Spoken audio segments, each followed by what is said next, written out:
Nous allons travailler aujourd'hui sur le livre de Genèse, chapitre 41, du verset 37 à 44.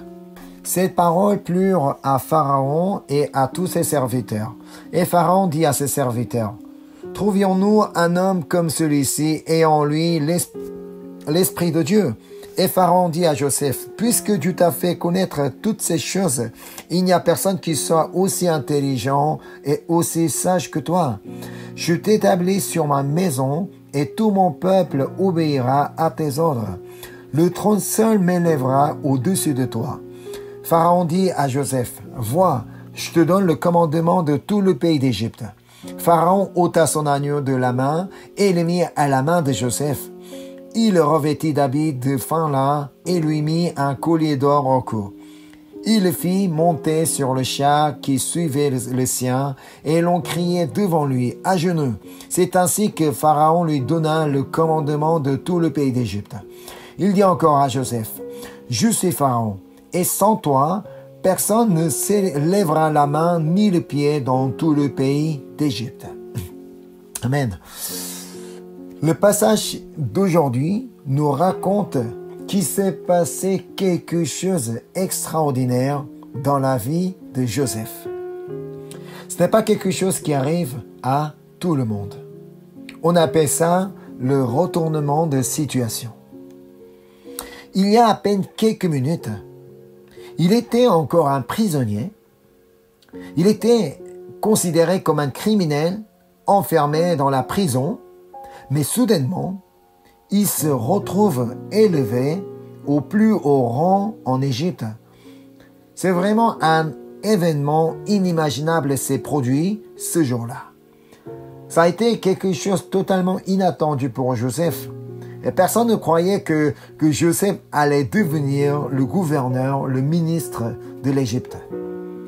C'est tout ça parce qu'il a interprété les songes de Pharaon. Lui-même, il n'avait pas compris les songes. Il avait du mal à interpréter.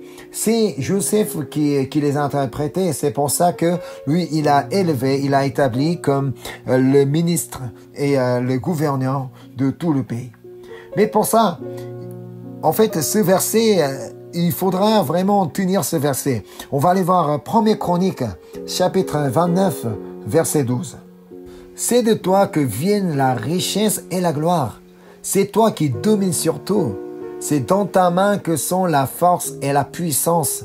Et c'est ta main qui a le pouvoir d'agrandir et d'affermir toutes choses. » D'après le passage que nous avons lu aujourd'hui, il semble que c'est Pharaon qui l'a établi en tant que le ministre, le gouverneur de l'Égypte. Mais comme on peut lire au verset 39 du passage d'aujourd'hui, c'est Dieu qui l'a établi sur tout l'Égypte. Je reviens au texte aujourd'hui. Donc, Genèse 41, verset 39. « Et Pharaon dit à Joseph, « Puisque Dieu t'a fait connaître toutes ces choses, il n'y a personne qui soit aussi intelligent et aussi sage que toi. » Et en regardant cette histoire, ce retournement de situation, alors nous aussi, on voudrait que Dieu fasse quelque chose aussi extraordinaire comme il a fait à Joseph. On voudrait aussi que nous connaissions un retournement de situation dans notre vie.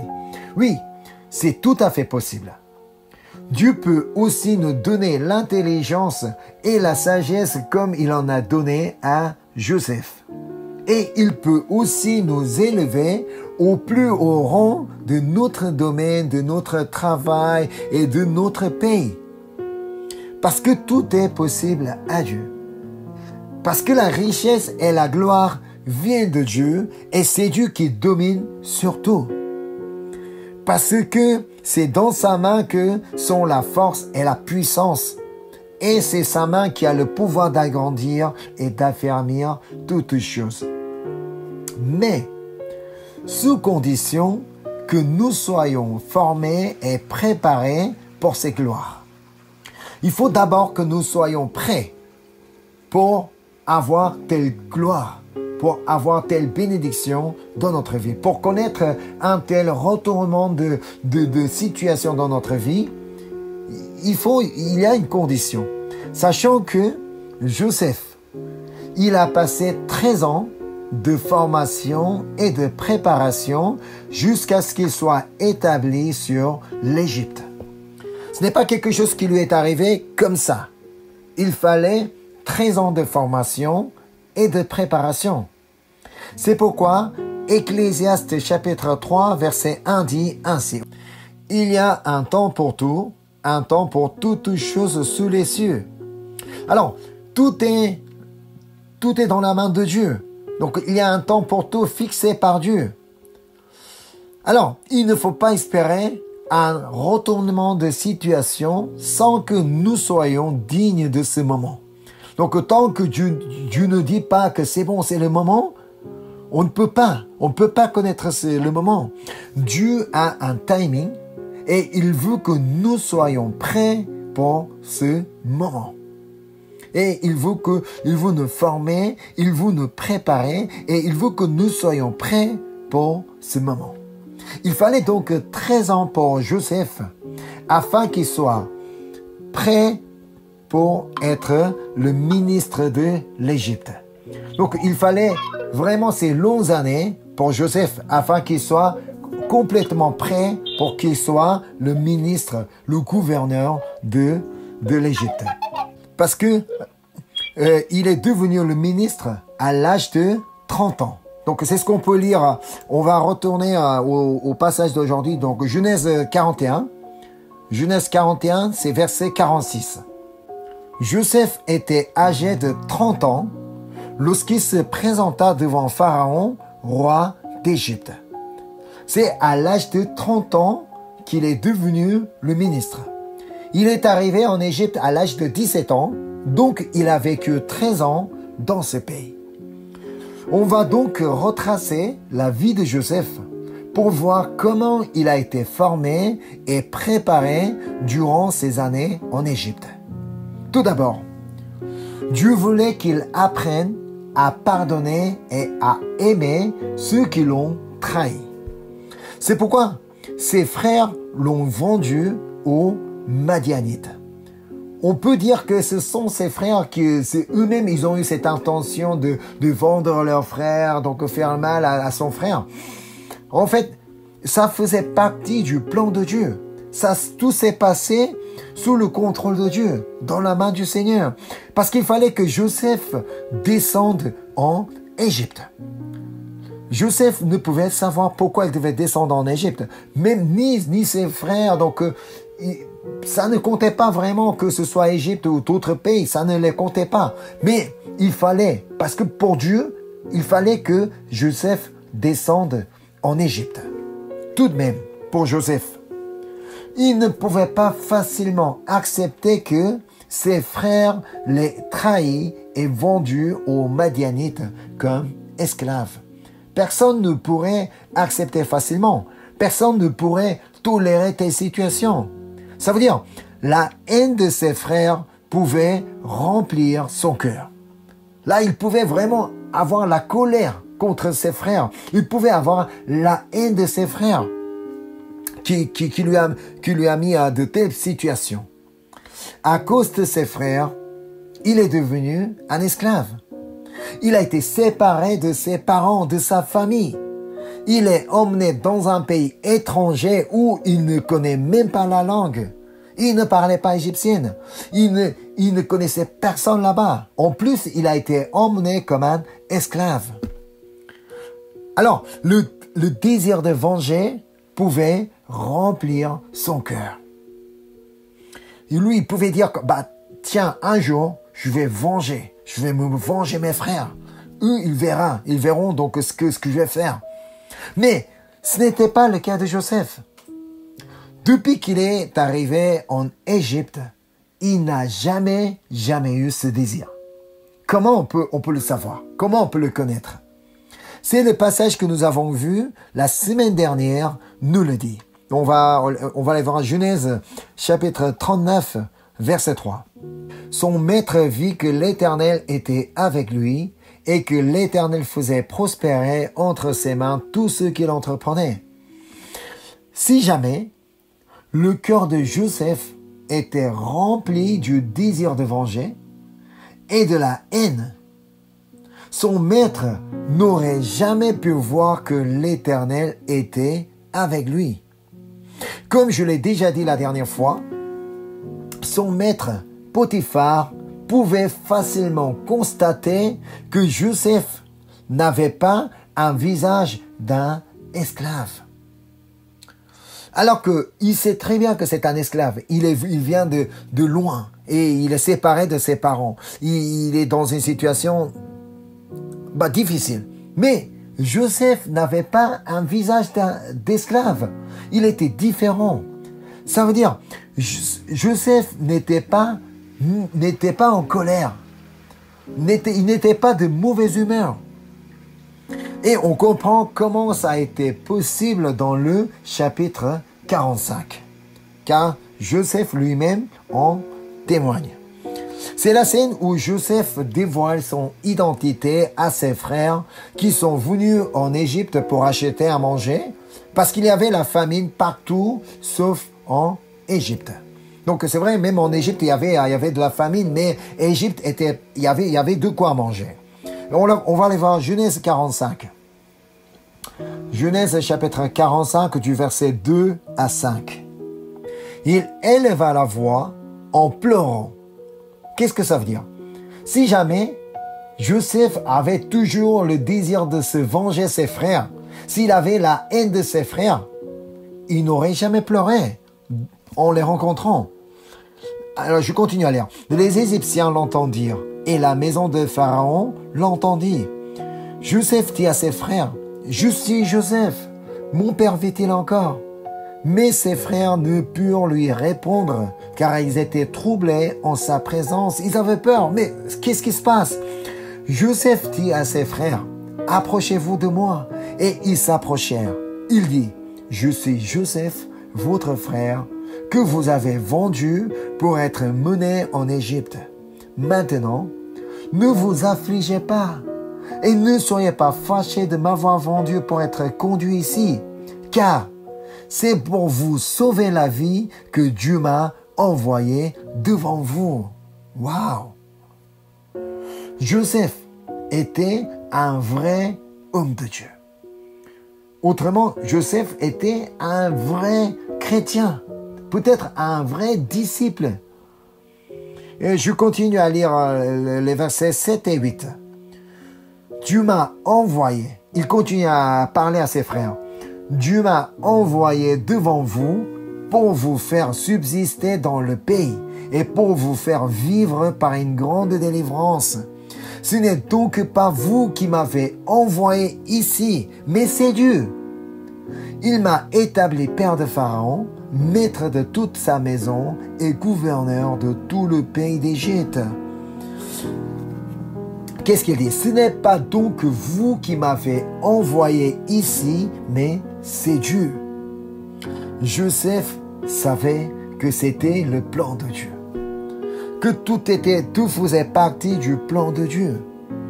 Alors, il reconnaissait Dieu dans toutes ses voies. Ainsi, Dieu voulait que Joseph apprenne à reconnaître l'Éternel dans toutes ses voies, car c'est ainsi qu'il pouvait aussi apprendre à pardonner et à aimer. Et oui, ça nous arrive aussi à détester ou à haïr quelqu'un parce que cette personne m'a fait mal. On ne va pas haïr quelqu'un sans raison pour rien, parce qu'on a toujours une raison d'haïr quelqu'un. Tout de même, si on peut reconnaître que tout est passé sous le contrôle de Dieu, autrement sous la permission de Dieu, c'est parce que Dieu a permis telle situation, parce que tout est passé sous la main du Seigneur que telle chose est produite dans ma vie, on va comprendre que ça fait partie de formation et de préparation afin que j'apprenne à pardonner et à aimer tout le monde. Si on ne connaît que des gens faciles à aimer, que ma famille que j'aime bien, des amis qu'on s'entend très bien, Bon, ben, ça serait génial. Mais il se peut que nous rencontrions des personnes qui me font mal, qui me fait souffrir. Ça fait partie de formation et de préparation. C'est ce que nous devons reconnaître dans notre vie. Jésus savait que son disciple allait le trahir. Lui, il savait. Nous, on ne peut jamais savoir qui est-ce qui va me trahir ou qui est-ce qui va me faire mal. Nous, on ne peut jamais le savoir. Mais Jésus savait tout à l'avance. Tout de même, il l'a aimé et il a mis le comble à son amour pour lui. On va aller voir cette scène. Donc, l'évangile de Jean, chapitre 13, du verset 1 à 5. Avant la fête de Pâques, Jésus, sachant que son heure était venue de passer de ce monde au Père, et ayant aimé les siens qui étaient dans le monde, mit le comble à son amour pour eux. Il a mis le comble pour ses disciples. Mais le suivant, qu'est-ce qu'on dit? Pendant le souper, lorsque le diable avait déjà inspiré au cœur de Judas Iscariote, fils de Simon, le dessein de le livrer. Jésus, qui savait que le Père avait remis toutes choses entre ses mains, qu'il était venu de Dieu et qu'il s'en allait à Dieu. Il leva de table, ôta ses vêtements et prit un linge dont il se ceignit. Ensuite, il versa de l'eau dans un bassin et il se mit à laver les pieds de ses disciples et à les essuyer avec le linge dont il était saint. Jésus, il savait très bien que Judas Iscariote va le trahir. Mais il a lavé ses pieds. Jésus savait que Pierre va le renier 3 fois, mais il a lavé ses pieds. Jésus savait que ses autres disciples vont le quitter, abandonner, mais il a lavé leurs pieds. Et il leur a expliqué pourquoi il a lavé leurs pieds. On est toujours au même chapitre, versets 14 et 15. Si donc je vous ai lavé les pieds, moi le Seigneur et le Maître, vous devez aussi vous laver les pieds les uns aux autres. Car je vous ai donné un exemple, afin que vous fassiez comme je vous ai fait. Voilà, je vous ai montré un exemple. Je vous ai montré comment j'ai agi envers ces personnes qui m'ont trahi. Je les ai toujours aimés et j'ai même lavé leurs pieds. C'est ainsi que vous devez agir envers vos voisins. C'est ce que Jésus nous a appris. Ainsi, Dieu voulait que Joseph apprenne à pardonner et à aimer tout le monde. Et il en a appris parfaitement. On a la preuve, comme quoi Joseph a appris parfaitement à pardonner, à aimer tout le monde, car il ne s'est pas vengé de la femme de Potiphar, qu'il a faussement accusée pour qu'il soit jeté en prison. Alors, c'est elle qui portait les yeux sur Joseph. Et c'est elle qui a voulu se coucher avec lui. Mais lorsque Joseph a refusé, elle l'a accusé pour la tentative de viol. C'est pourquoi il a été mis dans la prison. Alors, qu'est-ce qu'il aurait pu dire lorsqu'il est devenu le ministre du pays? Ah bah tiens, c'est l'occasion de se venger. La femme de Potiphar, c'est elle qui m'a mis dans la prison. Non, il n'a pas fait. S'il avait l'intention de se venger, il aurait pu la punir tout de suite lorsqu'il est devenu le gouverneur, mais il ne l'a pas fait. Enfin, Dieu voulait qu'il devienne un ministre portant le cœur de Dieu. Et il le portait parfaitement. Dieu voulait vraiment qu'il ait un bon caractère. Pour avoir un bon caractère, il fallait qu'il porte le cœur de Dieu. Et il l'a porté parfaitement. Mais il ne suffisait pas d'avoir le cœur de Dieu pour devenir le gouverneur ou le ministre d'un pays. Ce n'est pas parce que quelqu'un a une bonne foi et que quelqu'un a un bon chrétien. Ce n'est pas la raison pour laquelle il va devenir le gouverneur. C'est la raison pour laquelle Joseph a été vendu chez Potiphar. Qui était-il, Potiphar? On va aller voir Genèse 39, verset 1. On fit descendre Joseph en Égypte, et Potiphar, officier du Pharaon, chef des gardes égyptiens, l'acheta des Ismaélites qu'il y avait fait descendre. Potiphar était un officier de Pharaon et chef des gardes. Comme Joseph a trouvé grâce aux yeux de son maître, il a été employé à son service. Puisqu'il était au service de l'officier de Pharaon, il était un haut fonctionnaire, il aurait pu beaucoup entendre parler de la situation de l'armée de l'Égypte. Il n'était pas n'importe qui, il est le chef des gardes, il était l'officier de Pharaon, celui qui connaissait tout le système de défense de l'Égypte. Alors, Joseph pouvait entendre facilement de la situation de la défense de l'Égypte.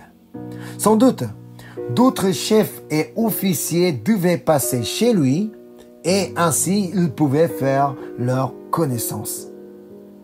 Et comme il travaillait pour la maison de Potiphar, l'officier de Pharaon, ça veut dire, si on compare à l'époque d'aujourd'hui, il travaillait pour le premier ministre du pays. Alors quelqu'un, un vrai politicien, donc chez le politicien qu'il vivait, il aurait probablement appris à gérer les finances et à connaître les prix du marché. Parce que c'est lui qui gérait tout ce qui se passe dans la maison, tout ce qui rentre, tout ce qui sort. Donc pour tout ce qu'ils vont acheter au marché, tout ça. Donc c'est comme ça qu'il avait appris à gérer les finances et à connaître les prix du marché. Et encore, il a appris à parler la langue égyptienne chez Potiphar. Ça veut dire, il a appris la langue utilisée par les hauts fonctionnaires de ce pays. La langue qu'il a apprise, ce n'est pas une langue que parle le peuple ou les gens du marché. Non. Il a appris la langue utilisée par les hauts fonctionnaires de l'Égypte. Joseph, lui, il ne pouvait savoir pourquoi il a été vendu chez Potiphar, mais c'est dans cette maison que Joseph a été formé et préparé avant de devenir le gouverneur. Il a accumulé des connaissances sur le système de défense du pays et encore la situation de l'économie du pays. On ne peut jamais dire que c'est au hasard qu'il s'est passé dans ma vie. Non. Pour nous, il n'y a pas de hasard. Tout est sous le contrôle de Dieu. Tout est sous la permission de Dieu. Tout est dans la main de Dieu. Pourtant, même s'il avait acquis telle connaissance, cela ne suffisait pas. Car il lui manquait quelque chose d'important. C'est la politique. Il a appris la défense et il a appris l'économie. Mais il lui manquait la politique. C'est pourquoi il a été mis dans la prison. L'important, c'est que ce n'était pas n'importe quelle prison. C'est ce qu'on va aller voir. Genèse chapitre 39, verset 20. Il prit Joseph et le mit dans la prison, dans le lieu où les prisonniers du roi étaient enfermés. Il fut là en prison. C'était la prison où les personnes de politique sont enfermées. Joseph pouvait se sentir injuste au début, puisqu'il n'avait rien fait de mal. Il n'avait aucune raison d'être emprisonné. Il n'avait même pas l'idée de toucher la femme de Potiphar. Pourquoi? Pourquoi il ne l'a pas touchée? Pourquoi il a refusé? Parce qu'elle ne l'intéressait pas. Mais non, ce n'est pas pour ça qu'il a refusé. C'est pour cette raison-là. On va aller voir Genèse 39, versets 8 et 9. Il refusa et dit à la femme de son maître, « voici mon maître ne prend avec moi connaissance de rien dans la maison et il a remis entre mes mains tout ce qui lui appartient. Il n'est pas plus grand que moi dans cette maison et il ne m'a rien interdit excepté toi parce que tu es sa femme. Comment ferais-je un aussi grand mal et pécherais-je contre Dieu? Pécherais-je contre Dieu? Joseph ne voulait pas pécher contre Dieu. C'est ce qui était plus important pour lui. Tandis qu'il a refusé pour ne pas pécher contre Dieu, Dieu savait très bien qu'il a refusé, qu'il voulait garder, garder la sainteté. Mais tout de même, il a été accusé faussement et il a été mis dans la prison. Oui, bien sûr, il pouvait ne pas accepter cette situation. Il pouvait très bien se plaindre à Dieu. Mais Seigneur, que se passe-t-il? C'est injuste, tu sais très bien que ce que j'ai fait. Je ne voulais pas pécher contre toi. Alors donc, je l'ai refusé. Mais qu'est-ce que j'ai fait de mal? Je suis accusé pour rien. Mais ce n'était pas le cas de Joseph. Il n'a pas dit comme ça. C'est ce qu'on peut lire, Genèse 39, verset 21. Genèse 39, verset 21, je lis. L'Éternel fut avec Joseph et il étendit sur lui sa bonté. Il le mit en faveur aux yeux du chef de la prison. Ça veut dire, même dans la prison, Joseph a reconnu Dieu en toutes choses. Il ne s'est pas plaint. Il a reconnu l'Éternel en toutes choses. C'est pourquoi l'Éternel a été avec lui. Et c'est pourquoi il a étendu sur lui sa bonté. C'est pourquoi Dieu l'a mis en faveur aux yeux du chef de la prison. Parce qu'il était quelqu'un qui vivait devant la présence de Dieu. Et le temps qu'il passe dans la prison, lui a été encore un moment de formation et de préparation. On passe au chapitre 40, du verset 1 à 4. Je lis. Après ces choses, il arriva que les chansons et le panetier du roi d'Égypte l'offensèrent de leur maître, le roi d'Égypte. Pharaon fut irrité contre ses 2 officiers, le chef des Gézansons et le chef des panetiers. Et il les fit mettre dans la maison du chef des gardes dans la prison, dans le lieu où Joseph était enfermé. Le chef des gardes les plaça sous la surveillance de Joseph, qui faisait le service auprès d'eux, et ils passèrent un certain temps en prison. Un jour, le chef des Gézansons et le chef du panetier du roi Pharaon ont été mis dans la prison où Joseph était enfermé. Et c'est Joseph qui faisait le service auprès d'eux. Ça veut dire que c'est Joseph qui les servait, alors qu'ils étaient tous les 3 prisonniers. Mais c'est Joseph qui les servait dans la prison. Pourquoi? Parce que même s'il se trouvait ce jour-là dans la prison, il faisait partie des plus proches conseillers du roi ayant du pouvoir. Ils avaient toujours cette autorité. Être le chef des Gézansons et le chef des panetiers signifiait que ce sont les personnes que le roi faisait véritablement confiance. Le roi ne choisissait pas n'importe qui pour le chef des Gézansons et le chef des panetiers. C'est à quelqu'un qui faisait véritablement confiance.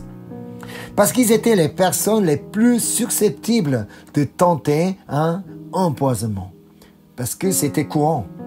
Ils pouvaient très bien mettre du poison soit dans le vin, soit dans la nourriture pour assassiner le roi. Alors c'est pourquoi le roi choisissait simplement les personnes qu'il faisait vraiment confiance en tant que chef des Gézansons et chef de panetier. Étant donné que ces 2 postes n'étaient pas de simples fonctions de service, mais des rôles cruciaux, avec une grande responsabilité en matière de sécurité et de confiance auprès du roi, ils étaient très très proches du roi. Et c'était des personnes qui étaient vraiment très proches du roi et parce que ils s'entendaient vraiment quelqu'un qui s'entendait très bien avec le roi. Comme ils étaient proches du roi, ils étaient mieux placés pour connaître les pensées et les idées du roi. Mais ils pouvaient savoir ce que le roi pense aujourd'hui.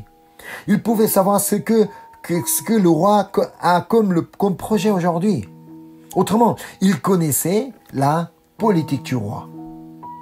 Puisque Joseph était au service de ces deux personnes, il avait sans doute l'occasion d'entendre sur les pensées du roi et ce qui se passe actuellement dans le royaume. C'est parce que ce sont deux personnes qui sont plus proches du roi et ce sont des personnes qui connaissaient bien le système, tout ce qui se passe dans l'Égypte. Alors, on va aller voir Romains chapitre 8, verset 28. Nous savons du reste que toutes choses concourent au bien de ceux qui aiment Dieu et ceux qui sont appelés selon son dessein. Amen. Joseph ne pouvait pas comprendre facilement ce qui s'est passé dans sa vie. Le fait d'être vendu en Égypte, vendu chez Potiphar, être emprisonné, tout ça. Ce n'était pas facile à comprendre. Mais comme il était celui qui aimait Dieu, et celui qui est appelé selon le dessein de Dieu, toutes choses concouraient au bien. Même si Joseph ne savait pas, toutes choses concouraient au bien.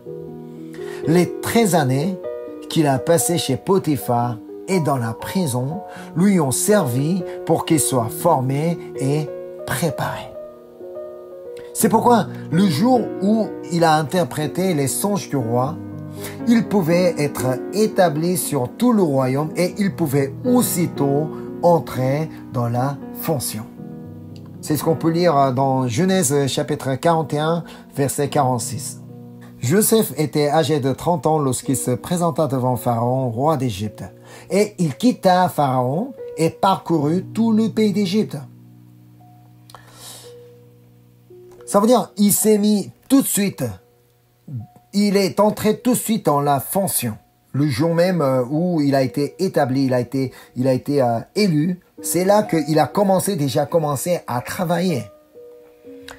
S'il ne parlait pas la langue égyptienne, ce jour-là, s'il ne connaissait pas le système de défense de l'Égypte, s'il ne connaissait pas la gestion de l'économie, et encore s'il ne connaissait pas la politique du roi, il n'aurait pas pu directement entrer dans la fonction. Ça n'a pas été possible. Même s'il a été choisi, il devait apprendre encore de A à Z pour pouvoir gouverner un pays. Mais il n'en avait pas besoin parce qu'il a déjà été formé et préparé pour ce jour. Évidemment, ces 13 années de formation et de préparation n'ont jamais été faciles pour lui.